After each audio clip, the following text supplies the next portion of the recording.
Excelentíssimo senhor presidente do Supremo Tribunal Federal, ministro Luiz Fux, excelentíssimo senhor relator da presente ADPF, ministro Gilmar Mendes, excelentíssimas senhoras ministras Carmen Lúcia e Rosa Weber, excelentíssimos senhores ministros também do Supremo Tribunal Federal, permitam-me cumprimentá-los na pessoa do decano, ministro Marco Aurélio, excelentíssimo senhor Procurador-Geral da República, doutor Augusto Aras, senhores advogados e doutora Carmen, nossa secretária do plenário do Supremo Tribunal Federal. O ministro Gilmar Mendes foi muito feliz na exposição do seu relatório de forma sucinta e, ao mesmo tempo, detalhada, e permitam-me, assim, adentrar no mérito da questão, a fim de possibilitar o máximo possível uma discussão contributiva para um debate tão relevante. E, para isso, em primeiro lugar, nós precisamos definir do que nós estamos tratando hoje. Mas, para definir sobre o que nós estamos tratando hoje, é importante, antes de tudo, definir do que nós não estamos tratando. Nós não estamos tratando de um debate entre vida e morte. Nós estamos tratando, isso sim, de uma perspectiva onde todo cristão se presume defender a vida incondicionalmente, onde todo cristão sabe e reconhece os riscos e perigos desta doença terrível, e onde todo cristão sabe que precisa tomar, sim, cuidados e cautelas diante desta enfermidade. Não se trata também de uma discussão política. Eu digo isso para que todos partamos do princípio e do consenso de que todos nessa discussão defendemos a vida. É imprescindível essa perspectiva. E isso é importante porque, em uma sociedade tão tensa como a que nós vivemos hoje, parece que pensar diferente de nós significa a desqualificação dessa pessoa e da sua própria condição de pensar diferente de nós, atribuindo a elas adjetivos inapropriados e ofensivos a um Estado democrático de direito. Se é assim, do que nós estamos tratando? Nós estamos tratando de um partido político que apresenta a sua demanda para que, em essência, religiões cristãs, católicas e evangélicas possam realizar seus cultos, possam ir às suas igrejas.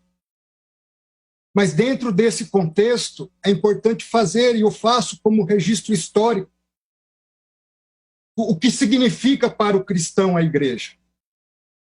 E os primeiros registros históricos da igreja cristã está na própria Bíblia, de modo muito específico, no livro dos Atos dos Apóstolos.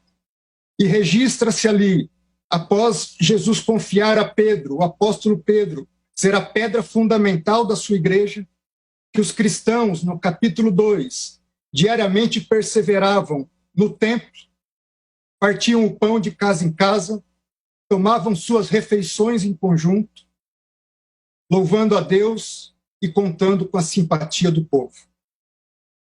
Mais adiante, no capítulo 5 de Atos, diz que para ali também iam outras pessoas de outras cidades.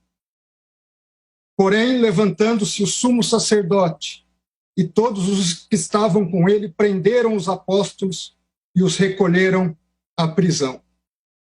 Digo isso porque ser cristão, na sua essência, é viver em comunhão não apenas com Deus, mas também com o próximo.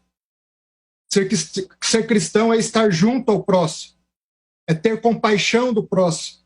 E ter compaixão é chorar junto, lamentar junto, dar o suporte necessário para os momentos em que aqueles que se aproximam possam superar as suas dificuldades. Dentro desse contexto, a comunidade cristã, ela nasce, cresce e até os dias de hoje existe, não apenas para um ato de adoração a Deus, mas para um compartilhar comunitário de vidas, de experiências, de alegrias, de tristezas, de sentimentos, de dores, de esperança e de amor. À luz do cristianismo, sem compaixão, não há culto a Deus. Sem vida em comunidade, não há cristianismo. Do contrário, nós estaríamos tratando da mera expectativa de uma reunião de pessoas para se ajuntar em determinado momento do seu dia e das suas vidas. Tanto não é isso que Jesus Cristo, conforme relata São Mateus, disse: por onde estiverem 2 ou 3 reunidos em meu nome, ali eu estarei no meio deles. Se é assim, de modo mais prático, do que é que nós estamos tratando? Nós estamos tratando da seguinte discussão: se em momentos de calamidades públicas o que prevalece é a Constituição ou valem outras regras?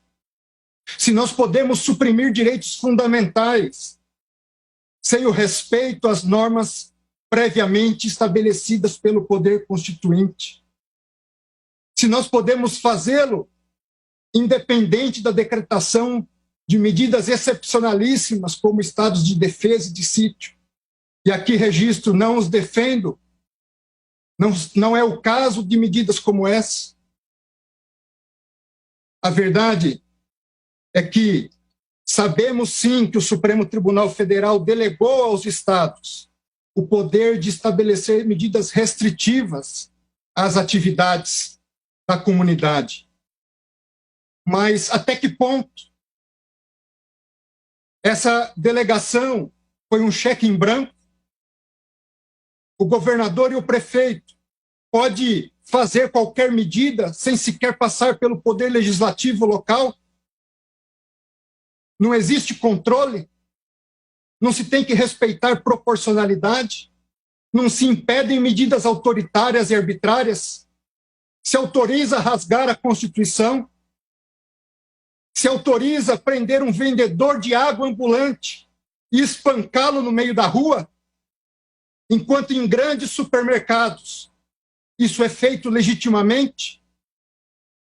Por que o pobre não pode vender bens de primeira necessidade? Por que uma pessoa não pode praticar o esporte na sua praia e seguir para a sua casa, onde pessoas, mulheres e jovens estão sendo presas? Até que ponto? Até quando? Até quando medidas abusivas? Até quando polícias, guardas municipais agredindo cidadãos e trabalhadores, sacando suas armas simplesmente porque estão trabalhando? Isso que foi autorizado? Eu tenho certeza que não foi isso. Eu tenho certeza que há limites e que o Supremo Tribunal Federal não deu um cheque em branco a governadores e a prefeitos. Dentro desse contexto, permitam-me fazer um parêntese. Não só agressões a trabalhadores, medidas de toque de recolher. Medida de toque de recolher é incompatível com o Estado democrático de direito. Medida de toque de recolher não é medida de prevenção à doença. É medida de repressão própria a estados autoritários.